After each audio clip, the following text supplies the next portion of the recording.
I'd say that I'm a generally happy guy, as you can see by my hat. I'd say that I'm generally a very positive person. I'd say that I try to see things from a good view, but today we're breaking that idea. Because today I'm talking about the 10 things that peeve me. Some people say, oh, that annoys me, that drives me nuts. Nope, today we're going 10 things that peeve me. Let's start with number 1. Numero uno. Number 1 is people who say espresso like espresso. Show me the X, please. Show me the X. There's no X in espresso. It's ES. Thank you. Say it espresso. English is hard. I know. It's difficult.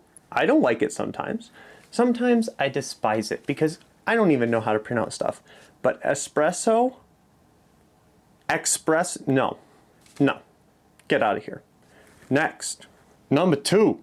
Number 2 is something that is close to my heart because my mother and I went on a 200-mile bike ride. We go on a bike ride every year. It's something that we both love, biking, going together, 200 miles in 3 days. One day was 100 miles. Crazy story, I know. But you know what we didn't do? We didn't use the road. Because you know what roads are for? Roads are for cars. If you are a biker and you use the road, unless you are able to go 45 miles an hour in a 45 mile an hour zone, get off the road.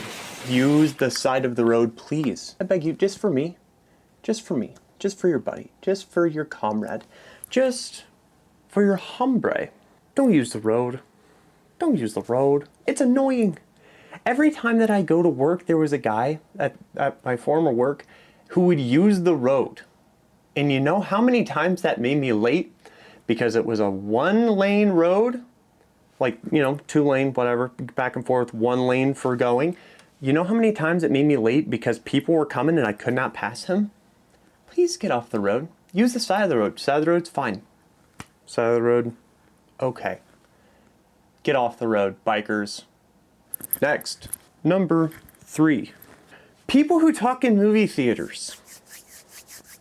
I have something special for you. May I present the exit door? That means get out. If you want to talk during a movie in a public setting, don't. Next, 4.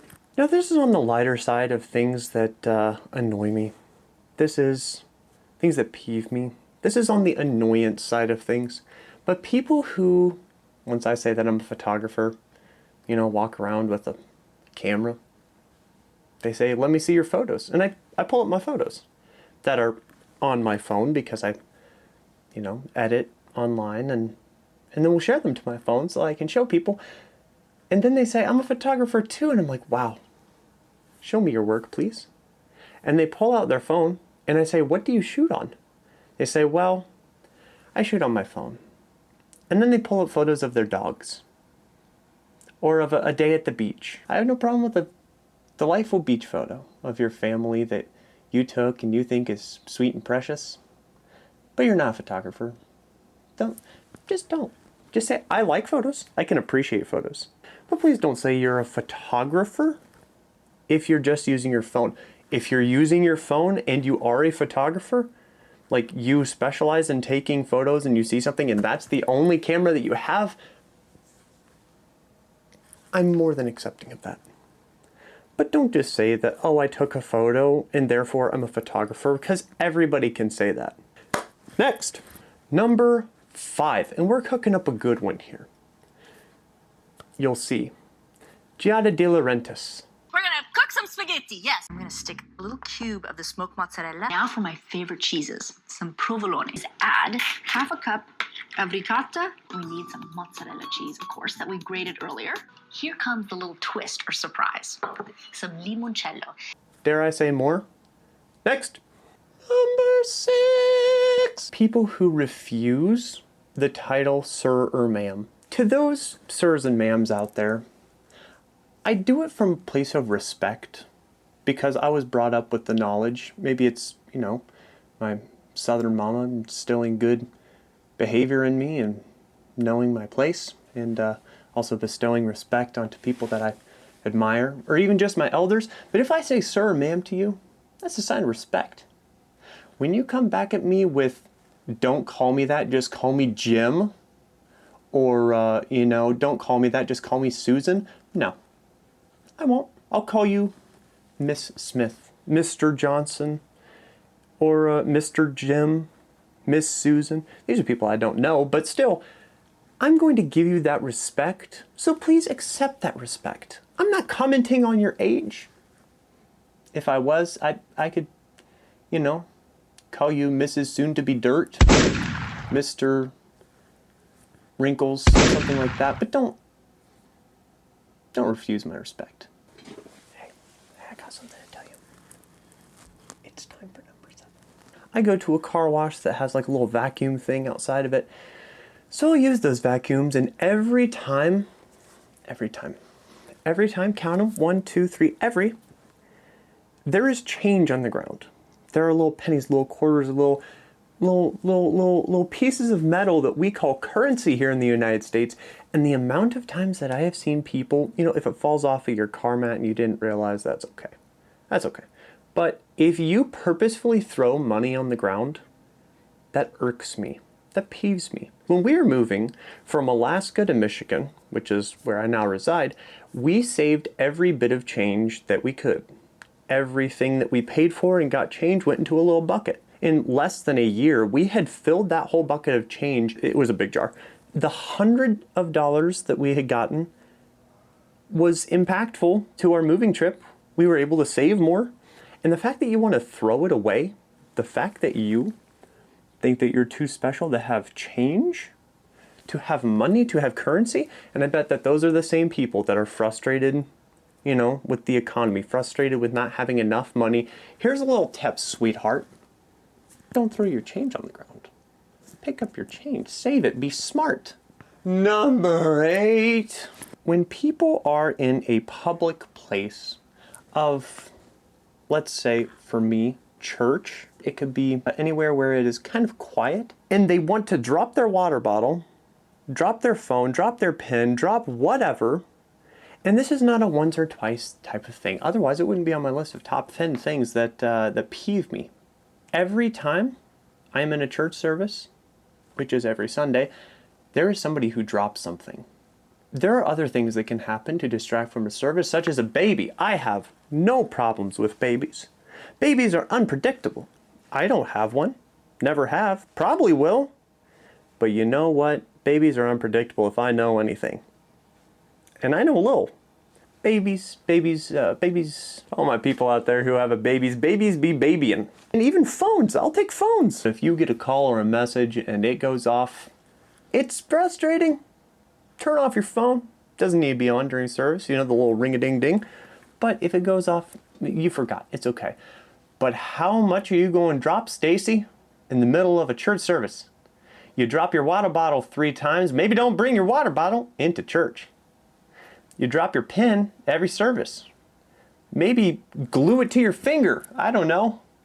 Maybe don't drop stuff all the time. I'm a clumsy guy. But how many times are you going to drop your notebook? How many times are you going to drop your water bottle or have somebody kick it over in the middle of service? And when it happens every week, maybe consider that other people around you are a little bit distracted, such as myself, and they get distracted easily. Or it's just, kind of annoying. So, yeah, just don't. Just don't. Thank you. Thank you. I know you all are taking this to heart and you're going to change your ways. And I appreciate it. Number 9. Numero 9. If you are in the service industry, such as a stalker at Walmart or a fast food worker, I appreciate you. You are a vital part of America. And I do not discount your job, but when you walk around with an earbud in and ignore people who are requiring your help, this is your time on job. This is your time at work. When you are in the service industry and your job is to talk to people, take the earbud out, leave it at home, leave it in your car, put it in your locker at work so that you can listen to your beautiful, I'm sure, music on break and watch your little TikToks as you scroll. And as I said, I appreciate you for doing your job to the fullest and utmost high extent of your ability, but take your earbud out just to appear like you care. Number 10 is a good one. And it does apply to me and to anybody else who lives in Michigan, because I'm sure that we all share the same frustration. We all share the same little thing inside of us that makes us tick and say, yippee, every time it happens. Because 2 years ago, I believe, probably 15 miles was closed down. The whole lane, and these little orange cones, you know, they're called construction cones, were all along that road. And you know how many workers were to be seen actually working on that road, or even any work to be done on that road was seen? 0. Big fat 0. So that's my number 10. When there are cones set up on the road for construction and there are no workers around, but yet it's backed up for 15 miles. I love it. I love it. If you're working at nights, if there are people repairing the road at night, thank you. You make Michigan run better, although I question your shoddy craftsmanship when there are potholes everywhere. But, you know, still, thank you, appreciate you, whatever, blessings. At least take away the cones. Or, you know, for that little stretch of 20 feet that you're working on, set it up. But take away the cones that stretch for miles and miles that you are not working on. And we would all appreciate you so much. Michigan thanks you for your service. So that was the end of the things that peeve me, the things that annoy me, the things that really burn my biscuits. If you have a list of things that frustrate you, or that, you know, just get you a little riled up, as much as they do me, leave them in the comments. Tell me about them, so that I can sympathize with you as much as I'm sure that you sympathize with me. I hope that you all have a wonderful day. This is all made in fun. I mean, some of these things do honestly annoy me, but it's all made in fun. I just thought it'd be a funny list in video to make. So please have a wonderful day. Stay happy and continue your life trying to be as little annoyed as possible. Thank you for all for supporting me in this video venture. Whoopsh.